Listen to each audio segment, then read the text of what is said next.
Assuming most of you guys are mountain bikers, if you have a kid, you probably want to get them out on a bike as soon as possible. The lifelong dream of having a built-in riding buddy in the house. Pretty cool, huh? But buying a bike for your little one is a lot different than buying a bike for yourself. So I'm making this video so you feel a little bit better about buying a bike for your kid and letting them hit huge jumps. Hey guys, before I start the video, I just wanted to say, as long as your bike has 2 wheels, well, as long as it has pedals, dang it, well, as long as it gets you out on the trail with your buddies, then it's a good bike in my book. Also, stay tuned for the end of the video where I announce the giveaway winner for the Co-op bike rack. First off, the most important thing about buying a kid's bike, the sizing.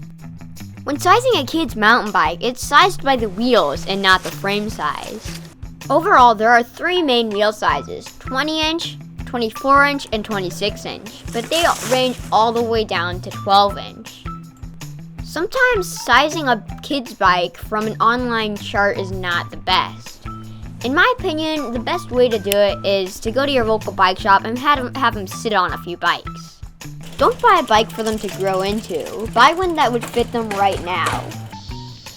Take it from me, kids will progress much faster if they're riding a bike that actually fits them. I was lucky enough to have Adam from Mountain Bike Shed point me away from a small adult bike into a kid's bike. Second off, gears versus no gears. Surprisingly, no gears can be a better option. For younger riders, it's a lot less complicated and it makes for a lot less frustration. Sending!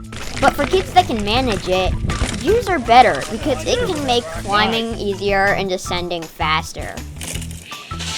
But when buying a bike with gears, beware of a 3-by.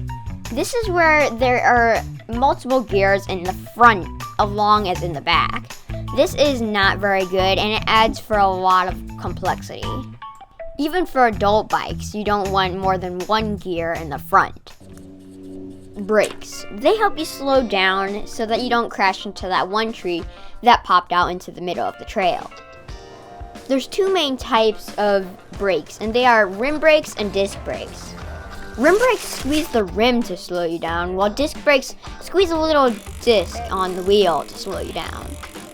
Disc brakes are preferred, but either of them are better than pedal brakes. Disc brakes can stop you a lot faster and are a lot easier to maintain, but also they are a bit more pricey. Rim brakes still do the job and are better for a budget-conscious buyer. Just beware that they tend to fail on rainy days. Disc brakes come in 2 types, mechanical disc brakes and hydraulic disc brakes. Mechanical disc brakes are common on less expensive bikes, but can work for newer riders. Hydraulic disc brakes push a fluid through a tube to make the bike slow down.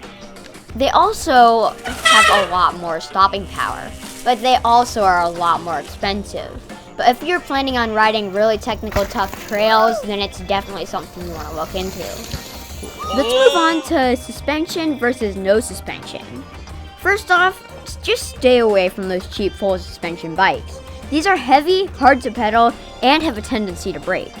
So no matter how tempting it is for a newer rider to buy one, just stay away from them. Surprisingly, even bike store quality bikes may have front suspension that isn't good. The cheaper forks that come on these bikes don't work very well and can weigh as much as young riders. So if you're on a more of a budget-conscious decision, then go for a full rigid bike.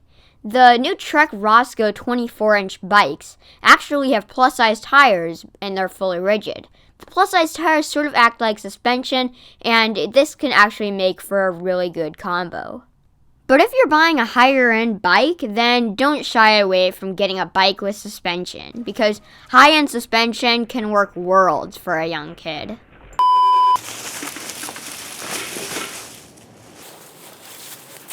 Terrain Magazine, for all your outdoor needs in the Midwest. Terrain-mag.com. Now you know what to look for in your bike. where do you buy it from? For me, there are two options, a bike shop and buying used. Just follow the rules from this video, and also bike shop owners will definitely help you find the right bike for your kid. But when buying a brand new bike doesn't fit the budget, buying used is always an option. But there are a few unspoken rules that I would like to talk about. First off, look for general wear and tear like scratches, but rust can be a sign of neglect and not maintaining a bike well. Ask how often the bike was ridden and where it was ridden at, and if it was purchased used or at a bike shop. Follow the rules from this video and do a general component check and make sure that the bike fits. Some bike shops, such as Take a Hike Shop, specialize in fixing up used bikes and making quality bikes more affordable for kids. This is a great option, and you can rest assured that the bike will be well maintained and fixed up for your kid. Alright guys, thanks for watching my video, and if you've been looking for a kid's bike, I hope this helped you out. And also, if you're in the St. Louis area and you need a kid's bike, stop by Take a Hike Shop or Mountain Bike Shed for a great variety of kids' bikes. Now I know you've all been waiting for this, the giveaway winner. Now the winner is MTB Freaks. I'm actually really glad that the number generated or chose this number because I think that this dude is really deserving of this. So I'll message you on Instagram and reply to me and I can get the bike rack to you. With that out of the way, I just wanted to say thank you so much for watching this video, and as always, Shred for life, peace!